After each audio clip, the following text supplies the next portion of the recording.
মালতী, হ্যাঁ বলো। এদিকে আয়। কি? আমি পুজো দিতে যাচ্ছি, দাদাবাবু আসবে, ভাতটা বসিয়ে দিবি, ঠিক আছে? ঠিক আছে, তুমি যাও, আমি বসিয়ে দেবো। আই কিভাবে বসাবে সেটা জানিস তো? 2 গ্লাস জল দিবি আর 1 গ্লাস চাল দিবি। আবার বলছি শোন, 2 গ্লাস জল 1 গ্লাস চাল বসিয়ে টসে নামিয়ে নে, আমি আসছি। আর সাবধানে কাজ করিস।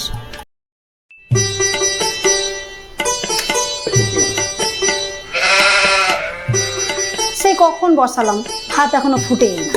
কি জানি বাবা কখন ফুটবে। উফ বাবা কি গরম। কিরে, ভাত হলো? না, ভাত তো এখনো হয় নাই গো বৌদি। হ্যাঁ, এখনো ভাত হয়নি? কি বলিস তুই? কখন থেকে আমি দেখছি দেখছি দেখছি ভাত ফুটে না। সর সর সর, আমাকে দেখতে দে।